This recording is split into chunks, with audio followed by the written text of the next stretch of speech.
이 엘리야라는 한 인물이 어떻게 하나님의 하나님 되심을 용기 있게 증언하였는지 우리가 살펴보기 원하는데요. 먼저 우리가 하나님을 믿는다는 그 믿음을 얘기할 때 용기라는 덕목을 빼놓을 수 없다라는 점을 강조하면서 우리 말씀을 좀 주목했으면 좋겠습니다. 어떻게 표현을 하자면 우리가 하나님을 향해 갖는 믿음은 용기를 엄청나게 요구하는 그런 덕목이 있습니다. 그런 부분이 있습니다. 한마디로 믿음은 용기다라고 얘기할 수 있는 정도이죠. 그렇기 때문에 우리 C.S. 루이스 같은 아주 유명한 기독교 변증가는 그렇게 또 표현을 했습니다. 믿음을 지키는 기본 덕목 중에 이 꿋꿋함이 있는데, 이 영어로 표현하면 fortitude가 있는데, 이 fortitude는 다른 말로 말하면 gut다, 배짱이다라는 것입니다. 배짱은 우리식으로 표현하면 용기라고도 얘기해 볼 수 있을 것 같아요. 그렇습니다. 하나님의 사람들은요, 이 세상을 살면서 용기 있게 살아야 됩니다. 그리고 용기 있게 하나님을 증거할 줄 알아야 되거든요. 그런데 어떻게 하나님을 증거하는데 용기 있게 증거할 수 있을까? 그 답을 우리 엘리야를 통해서 살펴볼 수가 있어요. 오늘 저와 여러분들은 다 살펴볼 수는 없지만 세 가지, 엘리야가 보여주었던 세 가지의 용기에 주목해서 우리가 하나님의 하나님 되심을 용기 있게 살아가는 그런 지혜들을 나누고자 합니다. 첫 번째, 우리가 엘리야를 통해서 배우게 되는 용기는 세상을 거스르는 용기입니다. 다시 말씀드립니다. 세상을 거스르는 용기입니다. 엘리야가 등장하는 이 본문 말씀 18장 이전 17장 그 이전을 보시면은요, 배경이 쭉 소개되고 있습니다. 엘리야가 등장하는 그 시기에 어떤 일들이 있었는가? 이미 나라는 북왕국 이스라엘과 남유다 이스라엘로 갈라진 상태였어요. 르호보암의 잘못된 판단으로 인하여서 그런 결과가 나타났죠. 그래도 하나님께서는 북이스라엘이라는 나라를 또 하나님의 백성으로 여겨주시고 불쌍히 여기셔서 여로보암이라는 왕을 일으켜 세우셔서 그 나라, 하나님의 나라로 존속하게 하시려고 했습니다. 그런데 문제가 바로 생겼죠. 이 여로보암이라는 왕이 하나님을 잘 섬기려고 하는 듯 하다가 자기 판단과 기준대로 그 나라, 그 민족들을 잘못된 길로 인도하게 되었죠. 그래서 여로보암만큼 성경에 기록된 인물 중에 불명예스럽게 기록되고 묘사된 인물이 없을 것 같아요. 열왕기 상하를 보시면은요, 왕들의 기록이 쭉 기록되었는데 그들이 잘못하면 누구에게다가 갖다 붙여요? 여로보암이 행한 악한 행악에서 벗어나지 않았다. 여로보암이 악한 행한 길을 따랐다. 뭐 이런 식의 표현으로 묘사되는 인물이 여로보암이었습니다. 여로보암이 어떤 짓을 했을까요? 나라가 갈라지고 보니까 자기 나라 사람들이 지금 계속 남유다 예루살렘 성전이 있는 남유다 왕국을 동경하고 있거든요. 이대로 내버려두면 자기의 왕권이 흔들릴 것 같으니까 자기 멋대로 베델과 단에다가 하나님의 성전, 제단을 쌓습니다. 하나님은 명령하신 적이 없었거든요.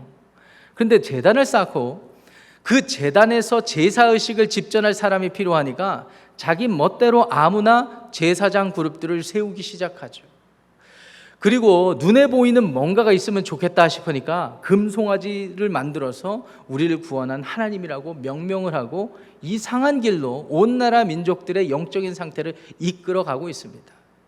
그래서 그랬던 것일까요? 이 북이스라엘의 역사를 가만히 관찰하고 연구를 해보면요, 대략 한 200여 년 가까이 이 역사가 존속이 되는데요, 총 19명의 왕이 있었습니다. 그런데 그 19명의 왕이 전부 다 여로보암의 후손이 아니에요. 9명의 왕들이 따로따로 왕조를 세워요. 200년 안에. 우리 조선왕조 500년 우리가 생각을 해보면 이씨 왕조의 후손들이잖아요.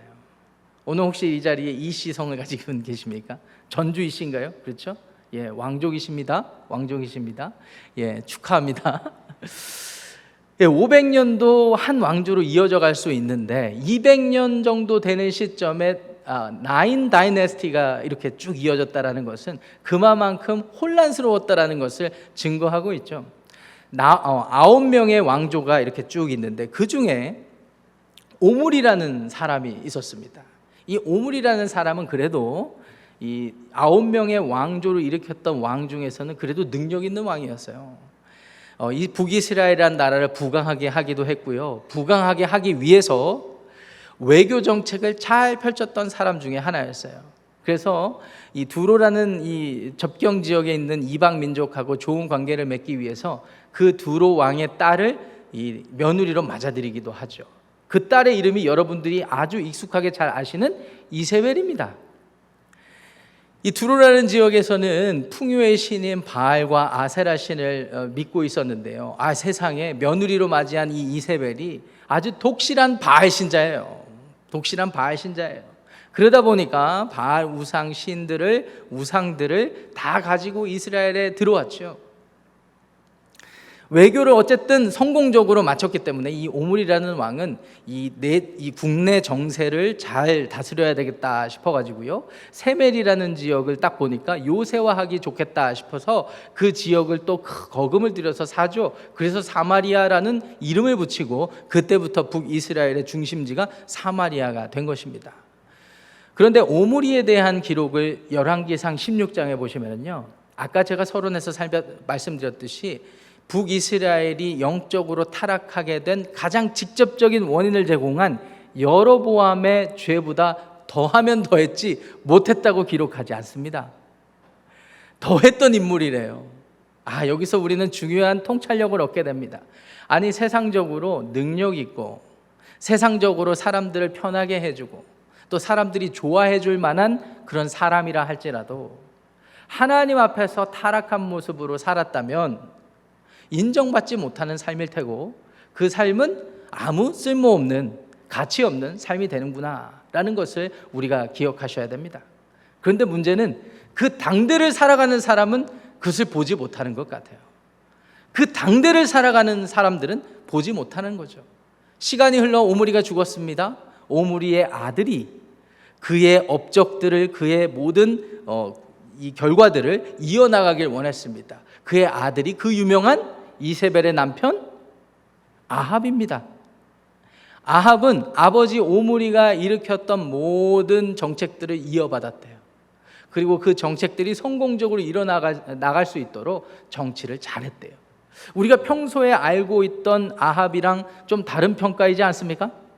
그래? 아합이 악한 왕인 줄 알았는데 정치를 그렇게 잘했어? 경제를 발전시켰어? 사람들을 만족하게 해줬구나? 이런 생각들을 하면 좀 어색하잖아요. 성경 외의 기록들을 봐도 아합이라는 왕은 한 나라의 왕으로서 매우 훌륭한 왕이었어요. 여러분 생각해 보세요.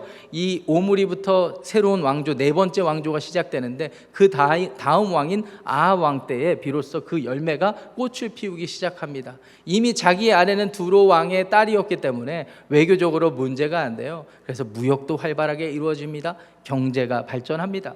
국력이 부강해집니다. 그래서 다메섹이라는 나라가 쩔쩔매고 조공을 바치는 그런 관계까지 이르러요. 그래서 북이스라엘이 아주 나름대로 뒤지지 않는, 어디 내놔도 꿀리지 않는 그런 위세를 떨치는 그 시점이었습니다.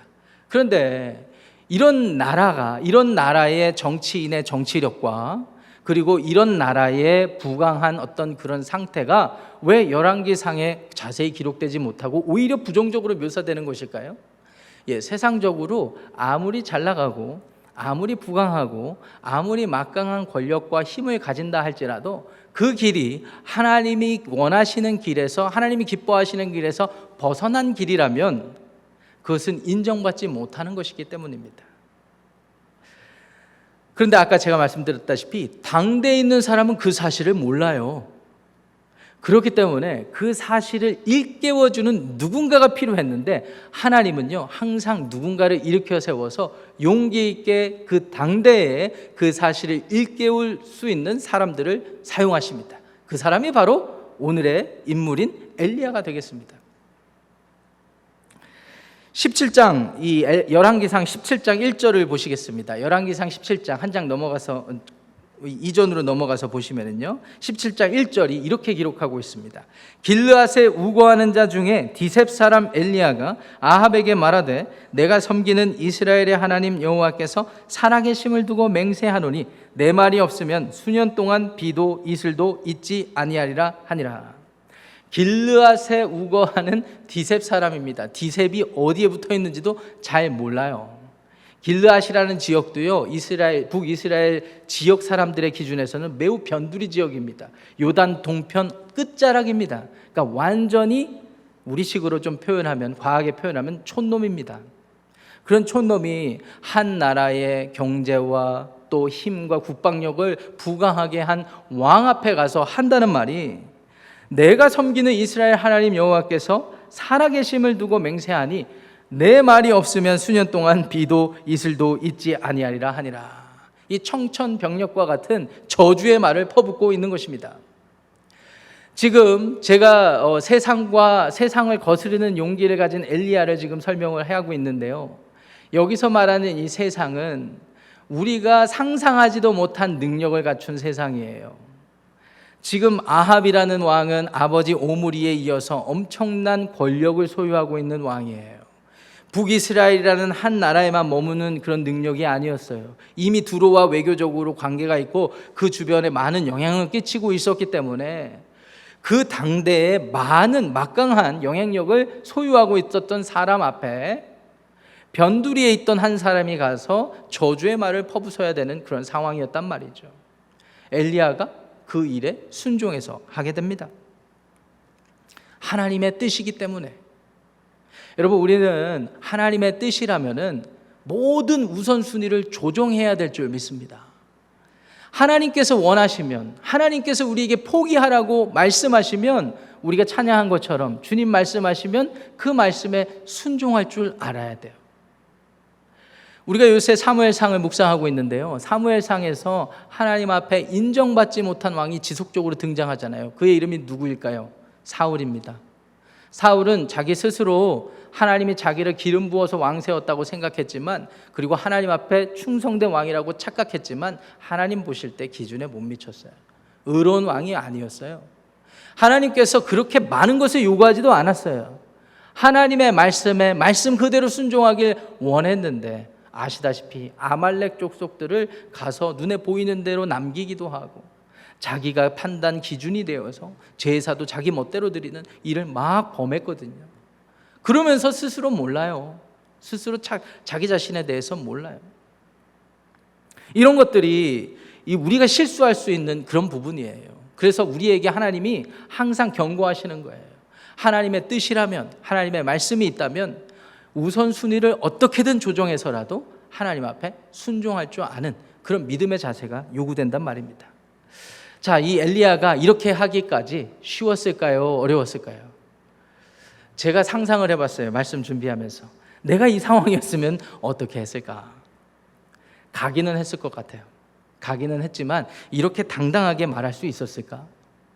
고민이 많이 되었어요.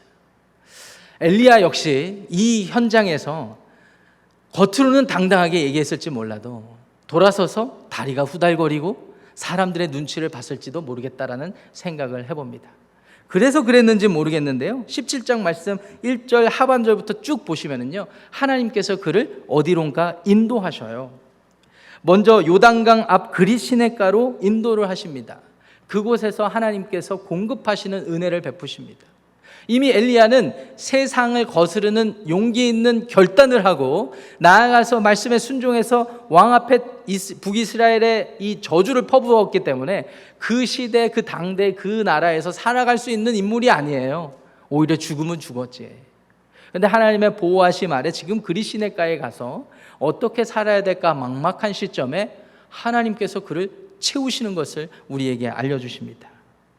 까마귀들을 통해서요, 아침 저녁으로 빵과 고기를 공급하시는데 하나님의 신묘막측한 공급하심입니다.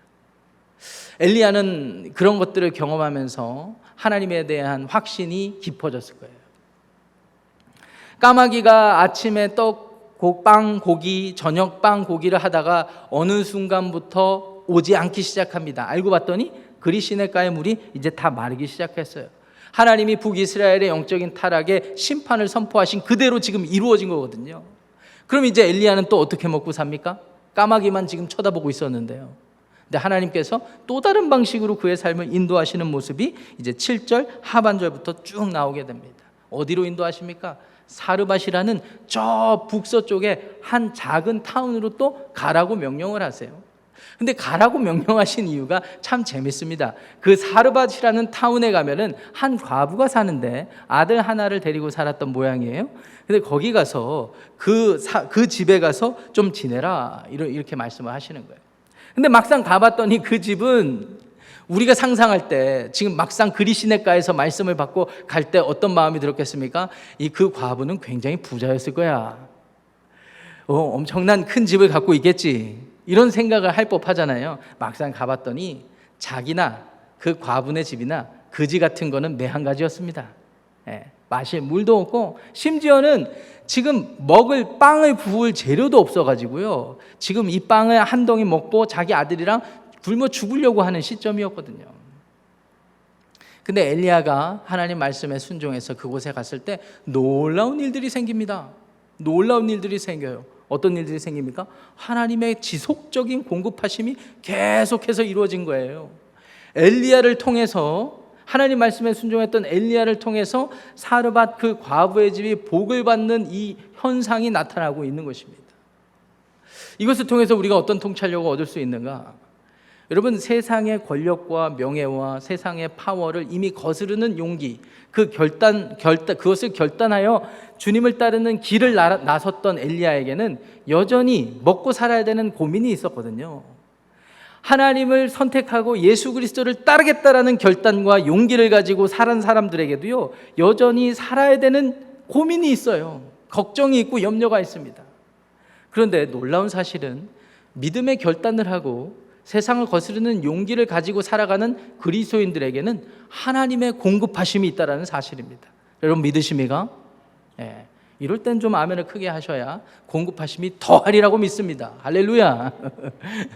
사르밧 과부 그리시네가에서 까마귀를 통해서 먹이시는 걸 통해서 뭘 발견할 수 있어요? 하나님이 실질적인 일용할 양식들을 다 책임져 주신다라는 것입니다. 엘리야가 원망을 받아요. 아니, 당신이 하나님의 종이 와가지고 우리 집에 지금 먹을 것도 없는데 지금 같이 나눠 먹자고. 제가 결혼하기 전에 싱글로 살 때는 아주 호의호식하면서 살았습니다. 싱글 베드룸에 학교 아파트에서 우리 트윈 사이즈 베드보다 좀 더 큰 베드 있잖아요. 그 풀 사이즈 베드에 놓고 이제 지냈거든요. 침대도 좋은 그걸 받아가지고 잘 지내다가 결혼을 했어요. 근데 그 침대에 이제 저의 아내랑 지내게 된 겁니다. 그러다가 첫째가 나왔습니다. 그 침대에 이 세 명이 지내게 되었습니다. 풀 사이즈에. 점점점 내 삶이 불편해집니다. 집에 식재료는 왜 이렇게 빨리 달아나는지 모르겠습니다. 물론 제가 많이 먹긴 하지만은요. 사르밧 과부 집에서는 이런저런 원망과 불평이 일어날 수밖에 없었어요. 둘이만 살다가 한 명이 더 오니까, 그것도 하나님의 사람이 오니까 어떻게든 채워야 되잖아요. 그런데 하나님께서 놀라운 방식으로 채우십니다. 그러다가 또 다른 일들을 경험하게 되죠. 무엇입니까? 그 아들이 죽어버려요. 그 아들이 죽어버립니다. 그 아들을 살리는 일이 필요합니다. 근데 그 아들을 살리는 일이야말로 이 세상에서 우리가 경험하는 모든 원리를 초월하는 일입니다. 이 일은 누가 하실 수 있어요? 하나님만이 하실 수가 있어요. 그래서 엘리야가 특이한 방식으로 그 아들의 위에 3번을 누웠다 일어났다 누웠다 일어났다 하는 방식으로 그 아들이 살아나게 되죠. 이게 17장에 묘사된 하나님의 인도하심을 경험한 엘리야의 스토리예요. 여러분 주일학교 때 다 들으셨죠? 아니, 성경 통독하면서 다 확인하셨을 줄 믿습니다. 근데 이 이야기 속에 흐르는 가장 중요한 게 뭐라고 생각하세요? 엘리야가 하나님 말씀에 순종해서 세상을 거스르는 용기를 가지고 자기 삶의 결단을 했을 때 이 세상 사람들은 도무지 이해할 수 없고 세상적인 능력으로는 채워질 수 없는 일들이 하나님을 통해서 일어나기 시작한다는 것입니다. 그런데요, 사실 그게 하나님이 의도하시는 거예요. 왜 그런 줄 아세요? 하나님의 주된 관심은 하나님이 이 세상의 주인 되신다라는 사실, 하나님이 하나님 되신다는 사실을 알리기를 원하세요. 아니, 하나님이 뭐가 부족합니까? 온 우주 만물을 창조하신 분이신데요.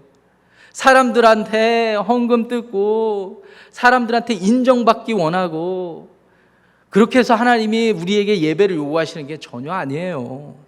하나님은 하나님 되심을 확인하고 싶으신 거예요.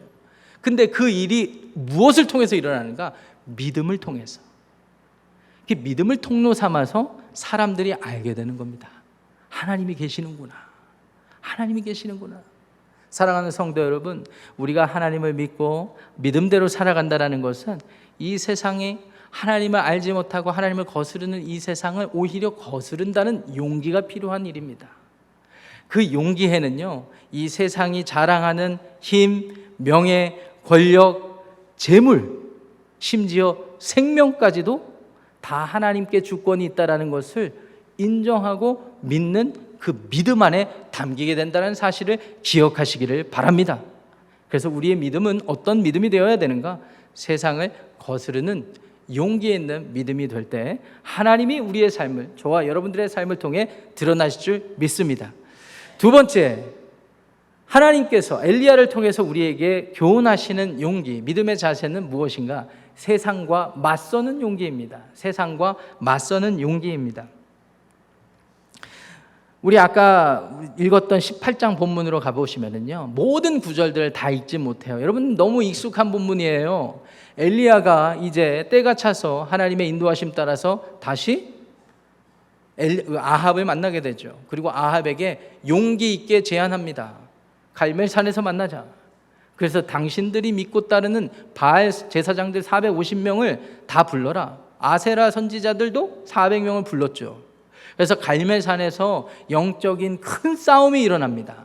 근데 이것을 누가 제안했는지가 굉장히 중요해요. 누가 제안했습니까? 제3세계의 불교 신자들이 제안한 게 아니에요. 아합이 먼저 제안했던 게 아니에요. 이세벨이 먼저 제안했던 게 아니에요. 엘리야 본인이 제안한 거예요. 엘리야가 왜 이런 제안을 했을까요? 그만큼 하나님에 대한 확신이 깊기 때문에 그렇습니다. 아마 엘리야는 17장에 일어난 많은 사건들, 이 사건이요, 한 달, 두 달 안에 일어난 사건이 아닙니다. 적어도 3년 정도는 됐을 거라고 봅니다. 오랜 시간 동안 엘리야는 그의 삶에서, 일상의 삶에서 하나님을 경험한 거예요. 믿음이 깊어졌어요. 그리고 하나님에 대한 분명한 확신이 있었습니다. 그 확신을 가지고 먼저 가서 엘리야에게 제안했던 거예요. 아합에게 제안했던 거예요. 갈멜산에서 봅시다. 내가 믿는 하나님이 참인지, 당신들이 따르는 바알이 참인지 만나봅시다. 백성들을 다 불러 모았습니다. 갈멜산에 올라갔어요. 갈멜산은 바닷가 연안에 위치한 높은 산이었어요. 이스라엘 사마리아에서 서쪽으로 좀 오래 떨어졌는데 지중해 연안에 위치한 그 산이었어요. 그러니까 바다가 보이는 산이었을 거예요. 바다가 보이는 산이었을 거예요. 그 꼭대기 언저리에서 놀라운 영적인 전투가 시작됩니다. 엘리야가 또 말도 안 되는 일들을 제안을 합니다. 제단을 쌓고 송아지 각을 뜨고 기도를 해서 누가 불을 내리는지 대결해 보자라는 것이죠. 요약하면 누가 이겼어요? 엘리야가 이겼어요. 근데 엘리야가 참 신기한 방식으로 이깁니다. 어떻게 이깁니까? 각을 뜬 송아지를 올려놓은 제단에다가 막 물을 부어요. 그리고 이스라엘을 상징하는 12돌을 쌓은 다음에 지금 나무로 한참 거기다가 휘발유를 부어야 더 잘 탈 텐데 그렇지 않고 오히려 물을 막 갖다 붓습니다. 돌제단 위에다가 송아지 올려놓고 물을 막 3통이나 막 갖다 부어요. 심지어 그 주변에 물이 흘러넘치지 않도록 머무를 수 있도록 도랑을 쌓습니다. 이것은 뭐예요? 불가능한 가운데서도 하나님은 역사하신다. 이것을 보여주기 원했던 거예요. 참 엘리야 용기 있어요. 하나님이 역사 안 하셨으면 어떡할 뻔 알았어요. 그렇죠? 근데 하나님께서 이 엘리야의 믿음을 받아서 그것을 통로 삼아서 자기 자신을 드러내는 역사가 일어난 것입니다. 할렐루야. 엘리야가 이런 세상과 맞서는 용기 있는 믿음이 보일 때 하나님이 하늘에서 불로써 응답하신 것입니다. 불로써 응답하세요. 근데 오늘 본문에서 굉장히 중요한 구절이 있어요. 36절하고요 39절입니다. 36절하고요 39절입니다. 자, 36절, 37절 그리고 39절입니다. 36절 37절 한 목소리로 한번 읽어보실게요. 시작. 저녁 소재 드릴 때에 이르러 선지자 엘리야가 나아가서 말하되 아브라함과 이삭과 이스라엘의 하나님 여호와여, 주께서 이스라엘 중에서 하나님이신 것과 내가 주의 종인 것과 내가 주의 말씀대로 이 모든 일을 행하는 것을 오늘 알게 하옵소서. 여호와여, 내게 응답하소서. 내게 응답하옵소서. 이 백성에게 주 여호와는 하나님이신 것과 주는 그들의 마음을 되돌이키심을 알게 하옵소서 하매. 지금 엘리야의 기도의 내용을 한번 들어보세요. 이스라엘 중에서 하나님이 하나님이신 것과 내가 주님의 종인 것과 내가 주님의 말씀에 순종하는 사람이라는 것을 알게 해주세요. 엘리야의 인생의 최대의 소망이고 소원이었어요. 사랑하는 성도 여러분, 여러분도 이 삶을 살면서 어떤 것에 소망을 두고 사시겠습니까? 이게 가장 큰 복이요, 우리의 삶의 복된 소망이 되어야 될 줄 믿습니다. 하나님, 내 삶을 통해서 하나님이 하나님 되신 것과 내가 하나님의 종인 것과 내가 하나님의 말씀대로 살 때 하나님이 역사하신다는 것을 알게 하여 주시옵소서. 이게 바로 하나님이 원하시는 복된 삶이에요. 하나님이 응답하십니다. 불로 응답하셨는데 39절 보세요. 39절 중요하다고 그랬죠? 한번 읽어보겠습니다. 시작. 모든 백성이 보고 엎드려 말하되 여호와 그는 하나님이시로다, 여호와 그는 하나님이시로다 하니. 어리버리하던 이 이스라엘 백성들이 이 용기 있고 세상과 맞서는 믿음을 보이는 엘리야의 기도문을 듣기만 했을 때는 아무것도 몰랐다가 기도한 그대로 응답되는 것을 보니까 자기들도 모르게 뭐라고 얘기해요? 여호와 그는 하나님이시로다, 여호와 그는 하나님이시로다. 할렐루야. 우리 하나님이 우리의 삶의 주님이시라는 것을 기억하시기를 바랍니다. 이게 우리를 통해서 일어나면 그게 가장 큰 복이라는 거예요. 엘리야가 그런 모습을 보여주고 있어요. 세상과 맞설 때는 맞서는 용기가 있어야 돼요. 자, 정리하겠습니다. 엘리야가 보여준 믿음의 본질은 세상을 거스르는 용기에서부터 시작됩니다.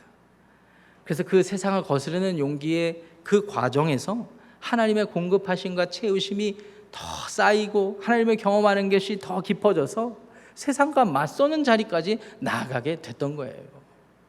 그런데 말입니다, 이게 다가 아니죠. 그러면 계속해서 이런 하나님과 친밀한 교제와 하나님을 경험하는 일이 계속 이어진다면은 어느 순간 가서는 예수님까지는 아니더라도 바울까지는 아니더라도 어느 지점에 딱 이르르면 좋잖아요. 예수님 밑에 어느 지점인가 이르면 딱 좋잖아요. 이런 사고방식이 정확하게 인간적인 종교 시스템에서 갖는 생각이에요. 우리가 조금 더 노력하고 우리가 조금 더 정성을 보이면 어느 지점까지 도달할 수 있다라는 생각. 그런데 하나님의 하나님 되심은 우리의 삶에서 우리의 연약한 처지 가운데서도 여전히 파헤쳐 드러난다는 사실을 우리가 알 수가 있습니다. 열왕기상 19장 본문을 가시면은요, 여러분 잘 아는 본문이 이야기가 또 소개되죠. 이세벨이 지금 엘리야가 벌였던 일을 듣게 됩니다. 그리고 이를 갈았을 거예요. 이 자기가 어렵게 세워놓은, 어떻게 보면 독실한 바알 신자였는데 어렵게 제자 훈련시켜가지고 세워놨던 이 제사장들을 한순간에 다 죽여버린 사람이 엘리야였잖아요. 그것도 용기 있는 일이긴 했는데 이세벨 입장에서는 죽여야 되는 주적이 되는 거예요, 엘리야. 그래서 사환을 보내서 엘리야를 위협하죠. 네가 한 짓에 책임을 져라. 내일 이 시간에는 너는 죽음을 면치 못하리라. 그 한마디에 바알 선지자 450명과 맞설 수 있었던 용기를 보여줬던 엘리야가 속절없이 무너지기 시작합니다. 도망합니다. 먼 길을 도망합니다. 부엘세바까지 도망해요. 거기서 하나님을 찾는 모습 없이 너무나 무기력하고 우울한 모습을 계속 보이게 됩니다. 그런데 하나님의 참 인도하심이, 섭리가 너무나 감사한 것은 하나님이 여차저차 그의 삶을 책임지시고 로뎀나무 아래에서 또 위로하시고 또 회복시키시고 어느 동굴로 인도하십니다.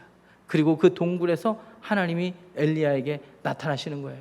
하나님이 엘리야에게 나타나시는 거예요. 근데 여기서 중요한 게 뭐냐면요, 엘리야에게 반짝하고 나타나시고 엘리야에게 어떤 능력을 딱 주시고 사라지시고 이런 게 중요한 게 아닙니다. 하나님이 음성을 들려주시는데 그 음성의 내용이 무엇인가가 중요한 거예요. 그 음성의 내용이 19장 9절, 19장 13절에 나와 있습니다. 이 말씀도 중요하니까 저와 여러분들이 한 목소리로 읽어봤으면 좋겠어요. 열왕기상 19장 9절, 13절. 9절 먼저 읽습니다. 시작. 엘리야가 그곳 굴에 들어가 거기서 머물더니 여호와의 말씀이 그에게 임하여 이르시되 엘리야야 네가 어찌하여 여기 있느냐 라고 말씀하십니다. 어디서 많이 들어보지 않았습니까? 네. 창세기 3장에 보면 아담아 네가 어디 있느냐. 항상 하나님은요 우리가 한 일보다 우리가 어디에 머물고 있는지를 확인하고 싶어 하시는 것 같아요. 우리가 실패하고 우울해지고 좌절하고 절망한 그 순간이라 할지라도 우리가 하나님 안에 머물러 있으면 돼요. 왠 줄 아세요? 하나님의 가장 중요한 관심은 우리의 삶에서 하나님이 누구인지를 확인하고 싶어 하세요.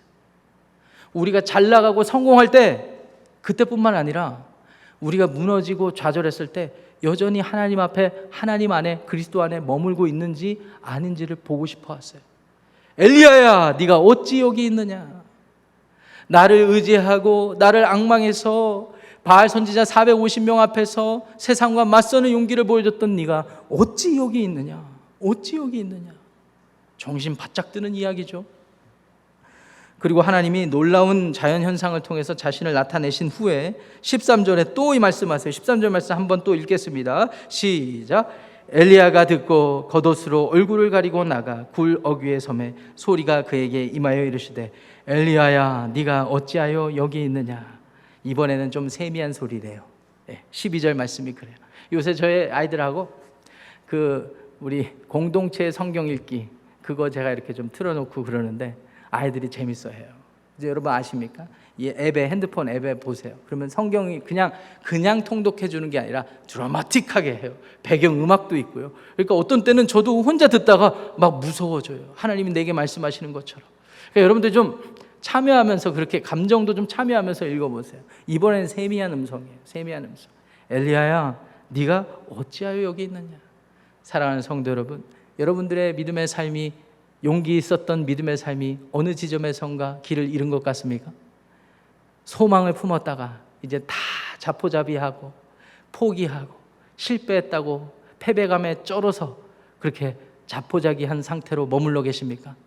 오늘 주님께서 세미한 음성으로 여러분들을 부르시는 거예요. 네가 어찌 여기 있느냐. 네가 어찌 여기 있느냐. 이 말인즉슨 뭐예요? 그러지 말라는 거예요. 내 안에 머물라라는 것입니다. 그리스도 안에 머물러 있으라는 것입니다. 하나님은 하나님을 찾는 자들에게 일으켜 세워주기를 원하시는 거예요. 할렐루야.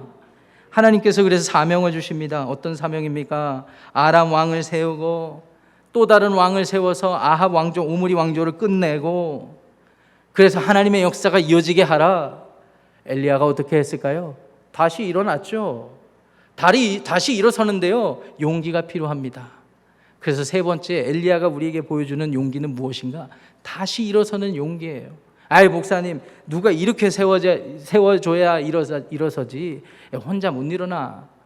하나님이 우리에게 자의식을 주셨을 때는 우리가 가지고 있는 의지를 가지고 하나님께 반응하길 원하세요. 제가 일어서는 용기를 보여달라고 했을 때 여러분들이 자리에서 버떡 일어나 주시라고 말씀드리는 게 아니에요. 하나님을 바라보는 믿음의 용기를 가지라는 것입니다. 건강이 힘드십니까? 재정적인 어려움이 있으십니까? 관계적인 불편함이 있으십니까? 그것 때문에 스트레스 받으세요? 감정적으로 우울해지세요? 밤에 잠이 안 오십니까? 불면증에 시달리다가 내 생명을 주여 걷어가 주십시오. 이런 지경에까지 이르셨습니까? 복음이 필요해요. 복음. 그 복음은 무엇인가? 하나님이 여전히 당신과 함께 계시니까 일어나라는 것입니다. 다시 일어나라는 것입니다. 할렐루야. 오늘 할렐루야 많이 하네요. 제 별명이 뭔지 아세요? 할렐루야 목사래요. 저는 몰랐는데 이 시간 좌우 옆에 분들 보시면서 말씀해 보세요. 권면해 보세요. 일어나세요. 이렇게 일어나세요. 일어나세요. 하나님이 원하세요. 일어나세요. 용기를 내십시오. 용기를 내십시오. 정리를 하겠습니다. 세상을 거스르고 세상과 맞서고 다시 일어서는 용기를 우리가 갖출 때 하나님 안에서 우리가 참된 믿음을 갖췄다고 할 수가 있어요. 시간이 많이 흘러서 이러한 모습을 짧은 그의 생애 가운데 보여주신 한 인물이 계십니다. 누구일까요? 침례자 요한입니다. 침례자 요한. 여러분, 침례자 요한이 요단강에서 회개의 침례를 베풀고 하나님 나라를 선포할 때 사람들이 많이 그 앞에 다가갔습니다. 왜 그랬는 줄 아세요? 물론 메시아를 기다렸던 상황, 시대 상황이기도 했지만 침례 요한의 메시지에 왜 그렇게 많은 사람들이 반응하게 되었을까요? 일단은 그가 하고 있는 행색이 누구랑 같았냐면 엘리야랑 똑같이 생겼어요. 낙타 털 옷을 입고 사막 같은 데서, 목소리는 왜 이렇게 쩌렁쩌렁한지 몰라요. 이건 제 상상력입니다. 목소리는 쩌렁쩌렁하게 회개하라, 천국이 가까웠느니라, 회개에 합당한 열매를 맺으라. 여러분, 이런 메시지는 누가 할 수 있는 메시지입니까? 세상을 거스르고 세상과 맞서 싸울 수 있는 용기가 있는 사람, 그런 사람의 삶이 세상과 구별됐기 때문에 사람들이 자연적으로 감화되고 그의 메시지에 귀 기울이는 것 아니겠습니까? 그런 삶은 하나님의 말씀 안에서 예언되고 예고된 삶이었어요. 말라기에 보시면은 엘리야 같은 이가 올 거예요. 그게 침례자 요한이었어요. 그런데 침례자 요한이야말로 오늘 엘리야가 보여줬던 삶의 모습처럼 자기를 드러냈던 삶이 아니라 엘리야가 하나님의 하나님 되심을 드러냈듯이 예수 그리스도가 그토록 우리가 소망하고 기다렸던 메시아라는 사실을 드러냈던 사람입니다. 할렐루야. 또 할렐루야 하네요. 하나님을 찬양합니다. 침례자 요한이 그와 같은 삶을 살았어요. 침례자 요한은 예수님께 놀라운 평가를 받았던 사람입니다. 여자의 후손 중에 가장 위대한 사람이다. 이런 평가를 받았던 사람이에요. 근데 그런 평가를 받았던 사람도 마태복음 11장 가시면 뭐라고 그래요? 자기가 지금 감옥에 있거든요. 지금 감옥에 갇혔어요. 세상을 거스르고 세상과 맞서는 용기로 살아가다 보니까 핍박을 받을 수밖에 없었어요. 감옥에 있는데 메시아를 내가 예고해주고 메시아가 지금 자기 당대에 활동하고 있는데 아무런 액션이 없어요. 그러니까 엘리야가 그랬던 것처럼 무너졌던 것 같아요. 그래서 자기 제자들을 보냈어요. 그래서 뭐라고 물어봤어요? 오실 그 이가 당신입니까? 아니면 다른 이를 기다려야 됩니까? 속된 말로 이런 싸가지 없는 말이 어디 있습니까? 예수님이 이사야서 40장 말씀 예언을 전해주시죠. 눈먼 자가 눈을 뜨고 절름발이가 걷게 되는 이런 일들을 보아라. 가서 전해줘라. 말씀이 성취되고 있다는 것을 전해주라는 것이죠. 여러분, 침례 요한도 그 당대에서 믿음의 연약함을 보여줬던 그런 사람이에요. 근데 예수님이 여자의 후손 중에 가장 위대한 사람이라고 했지만 천국에 가면 가장 작은 자라고 또 평가해 주었어요. 왜 그랬을까요? 침례 요한의 입장에서는 오신 메시아 예수 그리스도만 선포하고 그의 용기 있는 삶을 마감했지만 예수 그리스도를 경험하고 그 이후에 살았던 모든 시대의 사람들은 이제 예수님의 죽음과 부활과 승천을 경험했기 때문에, 그리고 성령의 강림과 성령의 내주하심을 경험했기 때문에 우리가 하나님 나라 가면 어쩌면 침례 요한보다 더한 좋은 평가를 받을 수 있다는 의미와 같습니다. 어떤 목사님이 재밌는 이야기를 하시더라고요. 우리는 천국에 가면 꼭 만나고 싶은 사람들 리스트를 뽑는데요. 그런데 막상 천국에 딱 올라갔는데 천국에 있는 사람들이 우리에게 물어볼 거라는 거예요. 어떤 사람은 아브라함을 너무 만나고 싶어서 아브라함을 찾아갔는데 아브라함이 오히려 묻는다는 거예요. 아니, 성령님과 함께 사는 그 삶이 어땠어? 어떤 사람은 모세의 용기를 담고 싶어서 그의 삶이 너무나 궁금해서 모세를 찾아갔는데 모세가 오히려 물어본다는 거예요. 아니, 성령의 능력으로 하루하루를 사는 게 어땠어? 어떤 사람이 솔로몬을 찾아가서 지혜로운 삶이 어떠한 삶이었는지를 꼬치꼬치 묻고 싶었대요. 근데 솔로몬이 오히려 와서 그랬대요. 아니, 성령의 지혜를 따라서 하루하루 한 걸음 한 걸음 살아가는 게 어땠어? 이건 상상력입니다. 모든 일은 가봐야 아는 거예요. 가봐야 아는 거예요. 성령 안에서 거하는 우리들이 엘리야가 보여줬던 용기, 침례 요한이 보여줬던 지혜와 그런 믿음의 결단, 이런 것들을 다 뛰어넘을 수 있는 능력을 덧입었다는 사실을 기억하시기 바랍니다. 사랑하는 성도 여러분, 우리가 세상 살아가는데 용기가 많이 필요합니다. 이 용기는 아까 제가 말씀드렸다시피 C.S. 루이스 말로는 배짱이래요. 배짱. 그 배짱은 꿋꿋함이라고 표현도 하는데요. 고통 가운데 견뎌내는 용기. 그리고 우리에게 주신 은혜를 끝까지 놓지 않고 붙잡고 살아가는 꿋꿋함을 의미한대요. 이 배짱은. 이거야말로 믿음이 아니면 무엇이겠습니까? 오늘 말씀에 의지해서 여러분들을 도전하기보다는 좀 위로하기를 원합니다. 저도 용기 없는 사람입니다. 용기 없는 사람인데요. 여러분이나 저나 다 똑같은 것 같아요. 아무리 용기 있는 사람도요, 죽음 앞에서는 다 무너지더라고요. 그런데 사랑하는 여러분, 우리 안에 용기를 낼 만한 근거가 주어졌습니다. 바로 우리 구주 예수 그리스도예요. 죽음도 우리는 두려워할 수 없는 그런 존재들입니다. 죽음도 이겨낼 수 있는 사람들이 어떤 어려움 앞에 두려워 벌벌 떨고 계십니까? 세상을 거스르십시오. 세상과 맞서십시오.